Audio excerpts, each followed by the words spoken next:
Situated on the banks of Tubon River in Guangnan Province, Hoi An has a long cultural history. Favourable rivers and lakes host the trading ports of Hoi An to flourish from the 16th to 19th century. The town attracted traders from China, Japan, India, Siam, which is now Thailand, Portugal, the Netherlands, the UK, France and more. This led to cultural exchange in cuisine, creating a unique trait I found only in Hoi An.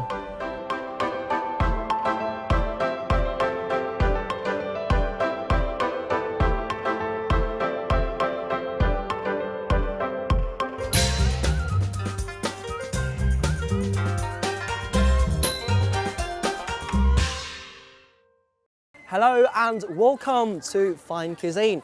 Now we're here in Hoi An, the food capital of Vietnam. Here you can find an intersection of many food cultures around the world. One of these is Chinese dishes. And in this week's episode, we are going to discover the exotic culture of the Vietnamese of Chinese origin here in the local area, as well as tasting their delicious cuisine. So, are you hungry? Because I'm certainly am, and let's munch up. At the end of the 16th and beginning of the 17th century, traders, craftsmen and mandarins from provinces in southern China such as Fujian, Guangdong and Hainan came to Hoi An to live and trade. They received approval from the Wit Lord to establish a zone to live and trade in Hoi An. The port's Chinese zone together with the Japanese zone were two important areas where foreigners lived in the past. The Chinese built temples and assembly halls which are easy to recognise today in Hoi An ancient town.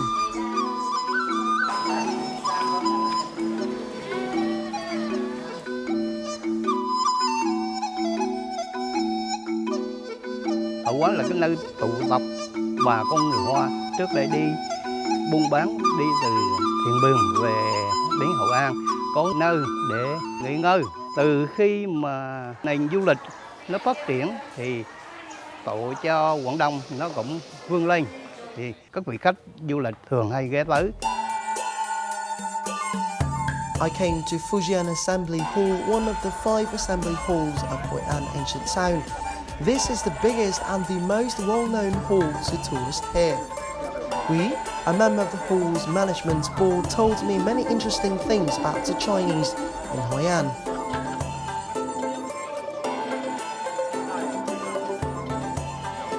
Mỗi một cái tỉnh như vậy người ta làm một cái hộp quán để dừng chân nghỉ ngơi. Thì ở đây có nhiều hộp quán, hộp Tiều Châu, Hải Nam, Phước Kiến, Quảng Đông. Người Hoa họ đến đây buôn bán chủ yếu là mua những quế này, mua những về các bác những lâm sản là núi. Bây giờ ngay ở những huyện như Trà Bồng này, Trà My này, Tiên Phước, những cái vùng núi đều có cái chân của người Hoa đấy. Người ta đến người ta mua hàng hóa lâm sản này, người ta đến Trung Quốc. Fujian Assembly Hall was built in 1697. Its unique design depicts the Asian philosophy of happiness. The hall worships the heavenly Holy Mother, a goddess in the spiritual life of the Fujian people. Những ga thuyền mà đi trên biển bị tai nạn thì bà sẽ cứu vớt. Cho nên ở đây có bên cạnh bà có 2 vị thần, một vị là Thiên Lý Nhãn, đây là con mắt nhìn xa. Một thằng là Thuận Phong Vĩ nghe xa. Thì trên biển mà có tiếng tai nạn thì có tiếng kêu la cầu cứu, thì một vị thần nghe, một vị thần thấy để báo bà đến và phớt chiếc thuyền ở đây. À, ra là vậy, tức là nó gắn liền với cả văn hóa biển và của những người thương nhân ngày xưa đấy ạ. The 16th day of the second lunar month is the day to worship the heavenly Holy Mother. Chinese people from all over the place gather here to pray for peace and prosperity. This is also a chance for people to meet and discuss preserving the community's culture.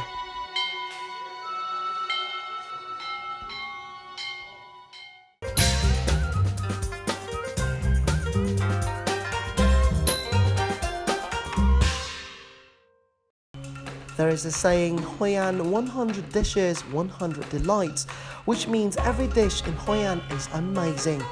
This recognition can be attributed in part to the Chinese. Chinese traders of the past introduced many dishes and culinary techniques to Hội An. Người Hoa là có cái đặc trưng là coi như là có những món ăn rất là đặc biệt. Ví dụ về mỗi một cái vùng miền người ta có cái món ăn riêng. Ví dụ như ở phía này thì có cái món bún gạo, hay là ở Hải Nam thì có món cơm gà, ví dụ như vậy.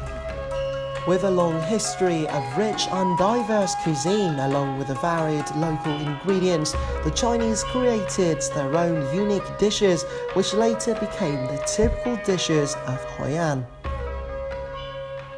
Nguyên vật liệu á, thì đất nước mình đây, địa phương này dồi dào lắm, tươi sống tốt lắm. Chứ ở bên Trung Quốc cũng như cái này, nhưng mà người ta làm đồ khô nhiều hơn. Đó, như hào, tôm khô, mực khô. Nhưng mình đây là làm toàn tôm tươi, mực tươi và cua, những cái món tươi hết. For many years, the Chinese have been aware of the need to preserve their culture through festivals and traditional food, which are all present in Hội An. Trước đây, cộng đồng người Hoa tới đây là đem theo những món ăn từ bên Trung Quốc qua, rồi chế biến, rồi làm, rồi con cháu học. Thì lưu truyền tới bây giờ mấy đời vẫn còn giữ được cái nền nếp đó. Là mấy cái này đó, là ví dụ như đám cổ, về tiệc tùng gia đình á, cúng gấp thì không thể thiếu được những món này. And today it's actually my very lucky day as I get to join this Vietnamese family in Hội An of Chinese origin, and let's see what's on the agenda, because it's actually a great honor to join the elders in the family. Rồi, con chào các bạn. Cảm ơn con ngồi. Ngồi đi. Before the party begins, the elders offer me wine of more than 100 years old. The fine wine will make the meal more inviting. Vì cái tập quán ở đây cúng cấp hay là cái gì đó, hay họp mặt vậy đó. Thì mấy món này của mấy bang. Đây là có Chiều Châu, Hải Nam, Quảng Đông, Phước Kiến, Hạ là người dân. Thì mỗi bang đó bữa nay cũng có thể làm được một món ở đây tiêu biểu. The first dishes are dumplings and vat cakes, or white rose dumplings, as they are now called. I still remember meeting Ngai's family, who has been making this dumpling for 3 generations.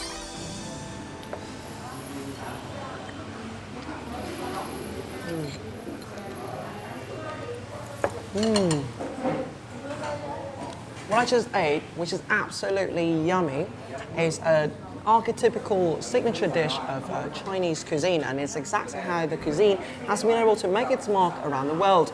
In Hội An, it is no exception, as dumplings were brought over by Chinese merchants coming to the port city of Hội An hundreds of years ago.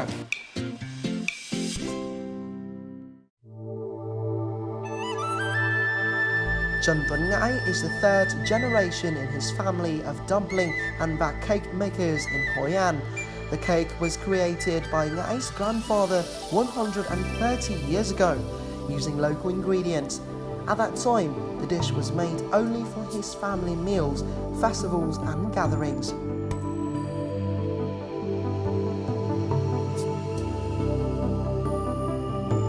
Ông ngoại thì gốc ở là người Phúc Kiến, Trung Quốc. Thì ông qua đây là buôn bán, nhưng cũng hay nghĩ ra nhiều cách làm bánh để mà cho món ăn trong gia đình nó phong phú thêm. Ở đây thì thấy ăn con tôm nó cũng ngọt và lúa gộ cũng trù phú nữa.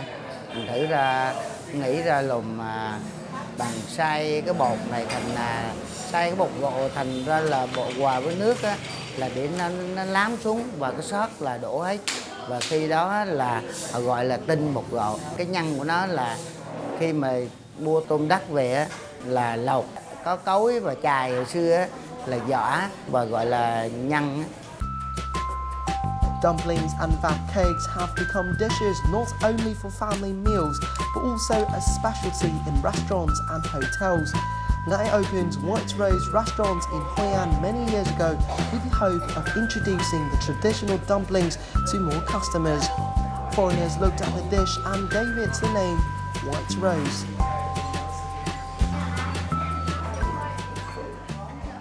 this place is fantastic. Dumplings are really so fresh and tasty. You really notice the difference between a fresh dumpling and something that is a bit, frozen or pre-manufactured. It was beautiful. It was amazing, actually. Never experienced like that texture of eating it before. I've eaten lots of Chinese cuisine. I guess it's a nice blend of the two cultures, how everybody eats.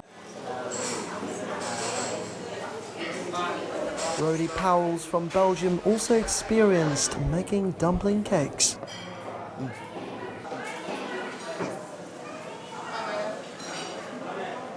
First of all, the whole texture of the material is so smooth, so that seems to be a family secret here. But then what I really admired was the fine hands that are needed to really make the very, very good shape. So that was a bit more tricky than I thought. So things that you take for granted, these people who do this all the time, they are really, really skillful. The dish's presentation plays an important role in judging its quality even before it is tasted. Before it is eaten, the dish must look attractive and inviting, and both dumplings and vat cakes have succeeded in this. Making dumplings and vat cakes includes many steps, from choosing the rice, grinding it and sifting the powder, to kneading the dough and making the stuffing. I will try the hardest step, which is kneading the dough. Thế thì làm bánh thì có những công đoạn như thế nào nhỉ chú nhỉ? Muốn nắn một cái da là chúng ta cầm cái bột này, xoay, nhẹ nhàng. Chú làm trông nó rất là dễ mà con thì... Từ từ thôi, không được nóng tính. Bánh này nóng tính là nó sẽ hư. Ngắt cái đuôi này, ngắt cái đuôi này ra. Rồi mình chấm tay vô dầu. Thì mình đã ngắt rồi á, bắt đầu mình để tay này mình quay nhẹ nhàng. Như vậy đó là cũng khéo tay đó. Có lùm ra cái hình dạng như thế là tốt này. Nhưng của con hơi bị căng kiệt một tí. Bây giờ cái mình bỏ cái nhân này vào. Rồi. Qua cái này cũng nói tính mình phải kiên nhẫn cái nghề. Dạ. See, so this is from the master, 49 years, and this is from me, basically an hour or so. But practice makes perfect, I suppose. After kneading the dumplings, they are steamed for 20 to 30 minutes. They are ready to eat when they turn rice white, soft and tough. The cakes are sweet from the shrimp stuffing and tough and crispy from the shell. They're also fragrant from the onion and hot and salty from chili and fish sauce. What an interesting experience. The second dish we will eat is fried wontons, a dish from Guangdong province. In the Guangdong dialect, won means cloud, ton means to swallow. The look of a wonton resembles a cloud swallowing the moon. The shell is yellow and bobbing like a cloud, while the stuffing is round like the moon. A wonton is served on salad and fennel with a tomato and pineapple sauce dressing. Là cái món này của người Quảng Đông. Người Quảng Đông cái này là một món ăn bình thường thôi. Vâng. Nhưng mà người ta nấu bằng súp. Nhưng mà mình không nấu bằng súp. Mình đem chiên để làm như thế này. Nó có lịch sử xí, nó ra cái bàn ăn tiệc ra. Ra là vậy. In fact, this dish exists in some other places as vantan and mantan meat dumplings. But Hoi An's wontons are different. Its unique taste is something only Hoi An possesses. While enjoying Hainan's herbal goat soup, Tong explains to me the eating habits of the Chinese. Chúng tôi ăn cái tập quán của tôi ấy, là chỉ múc cho người khách thôi. Còn ai sẽ tự múc. Người ta ăn nhiều, Vâng. ăn ít, người ta tự múc. Bây giờ tôi múc cho anh. Wow, I've never actually felt so important in my life.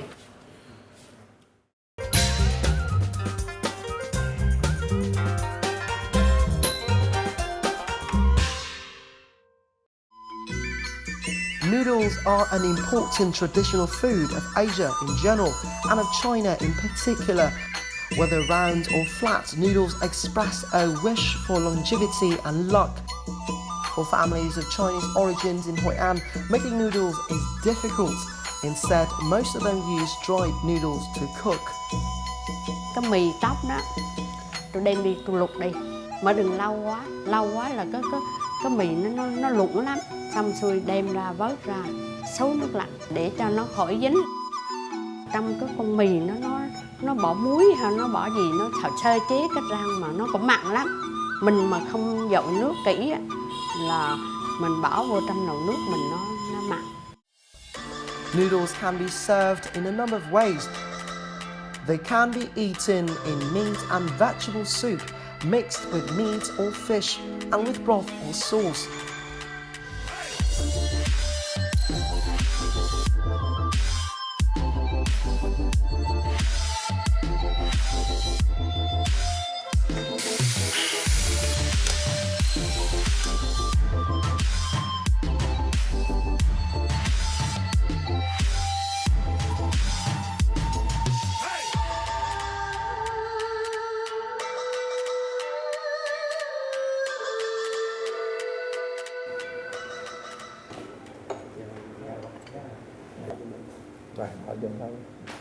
Người Hoa mà ăn mì là kiêng cữ nhất là cắt cái sợi mì.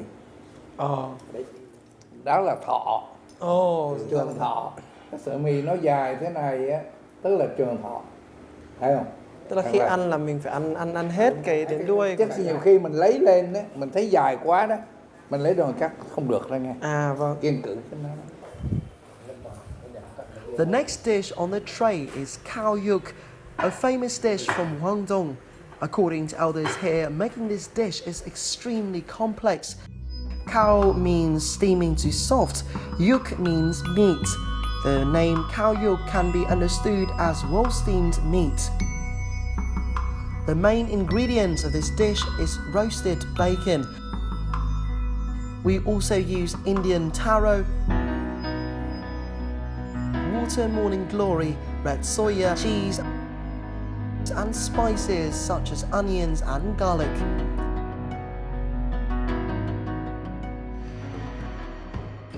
The pork is sliced into 5 times 5 centimeters squares, 1 centimeter thick.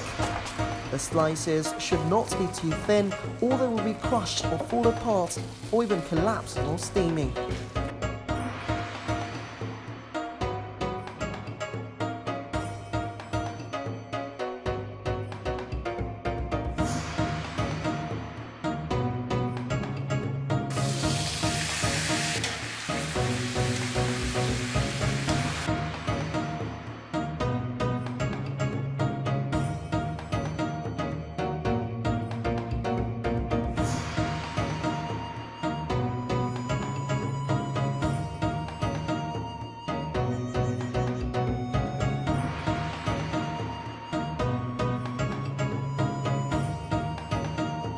The Chinese consider khao yuk a common dish, though meaningful in terms of spirituality. Arranging the meat in the shape of a hill expresses hope for the future. The dish is essential to important festivals of the Chinese community here.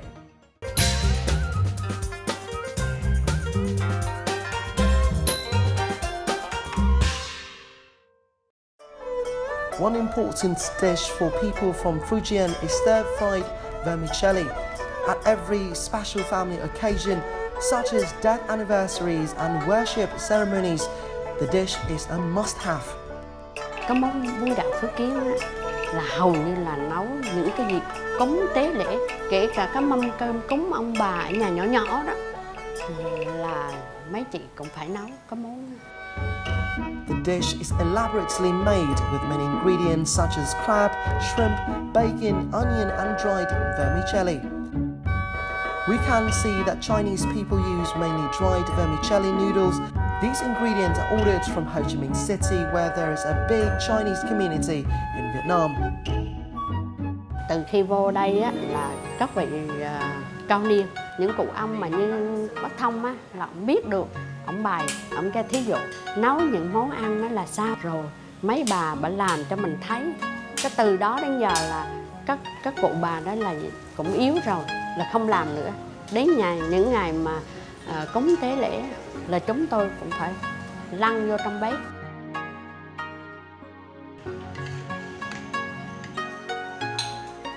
Đời mà ông bà tôi thì rất ăn nhiều cái cô lương mỹ vị, mà nhưng bây giờ cái tình hình này khó mà làm được.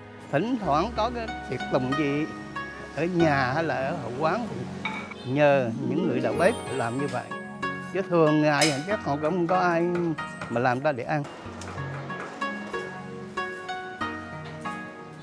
Tôi cũng mong bà con ở trong bang mình, con cháu cái lớp sau này giữ được cái truyền thống ẩm thực của người Hoa ở đây, để mà có những cái dịp tế lễ gì nó nấu, nó bưng lên một mâm, nó cúng ông bà. Mặc dù là nó có làm không đẹp hoặc là không ngon lắm, nhưng mà từ từ rồi nó rút kinh nghiệm, nó làm sẽ hấp dẫn lên, rồi nó cũng giữ được cho thế hệ mai sau nữa.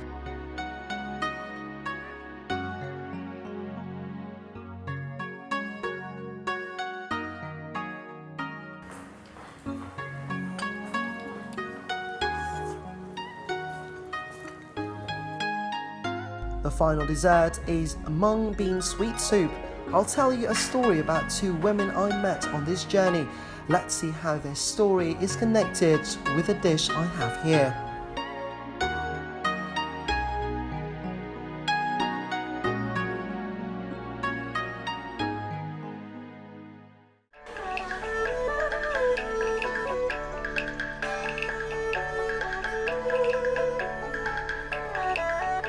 Tôi là tên Nguyễn Thị Lệ Hằng, đang sinh sống ở trong hội quán Quảng Đông, được 24 năm. Tôi là giữ từ và lau chùi, dọn dẹp, vệ sinh chùa và trong ngõ chùa.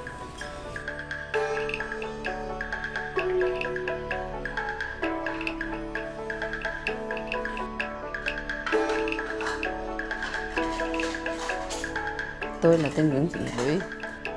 Ban ngày là làm trong hội quán, ban đêm thì bán trước nước là chè hột sen, xì là chè bắp, đồ phớ, đồ hũ và chí mạc phù, nước cẩm của hội quán. Buổi chiều là 6 giờ mới gánh ra bán cho tới 10 giờ đêm. Nguyễn Thị Bưởi and Nguyễn Thị Lê Hằng sell many different things, but mung bean sweet soup and black sesame sweet soup are their customers' favourites. Nói chung là thích cái hương vị của nó, là thích cái hương vị ngọt, với lại ăn nó bùi bùi ngon. Ngày xưa lúc mà bé thì bố mẹ cũng hay ở nhà cũng hay nấu ăn á, cứ mỗi lần ăn thì lại nhớ đến bố mẹ, nhớ đến gia đình. Nếu mà ăn trong một cái ngày hè nóng nực á thì cảm giác giống như là một vị thuốc bổ vậy. Ăn những cái này như thế thì rất là sảng khoái và trong mát. Con chào cô ạ. On this trip to Hoi An, I came to Bưởi and Hằng stall to enjoy their mung bean sweet soup and black sesame sweet soup. Mời con. Con xin cô ạ. Rồi, cảm ơn. Seems like an interesting treat. It's cold so far. Looks a bit like mud. Not so sure if it tastes good or not, but okay, I'm gonna go for it now. Wow, never thought something that was so mud-looking will taste this good. It's really, really refreshing as it goes down the throat, and you can sort of feel the sweetness kind of blending into your mouth, and sort of the tangly taste of it. It's so good.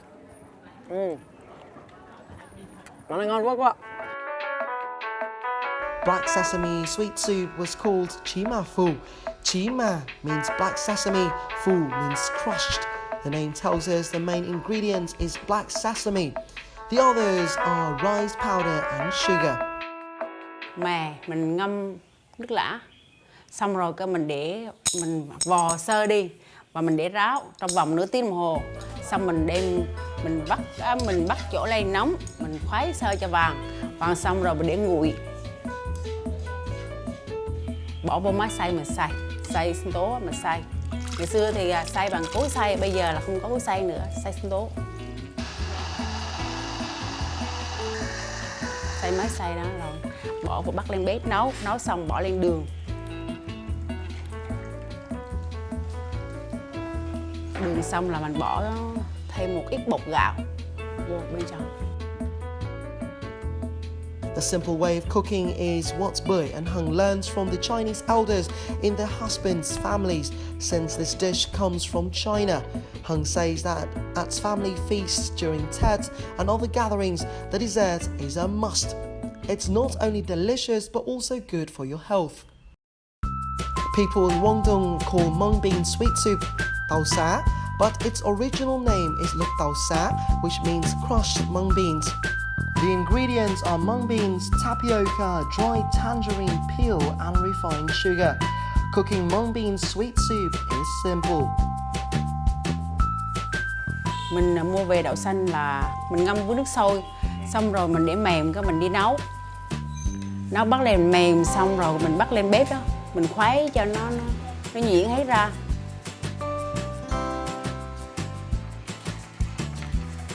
Xong cái mình bỏ, mình luộc cái trân châu đấy, bỏ vô.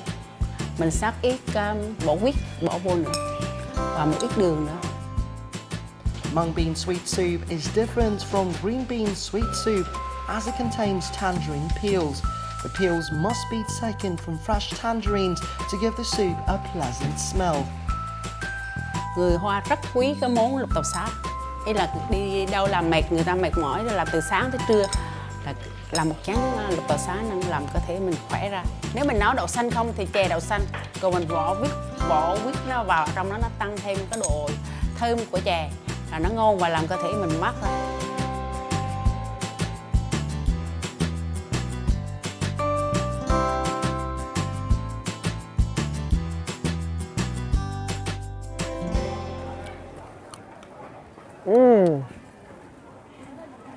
This one's rather interesting. You can feel the fruity taste of it. Definitely, you can feel the little, really slight sourness in the taste of the treat, and at the same time, you can feel the crunchiness of the topping too. Not so bad.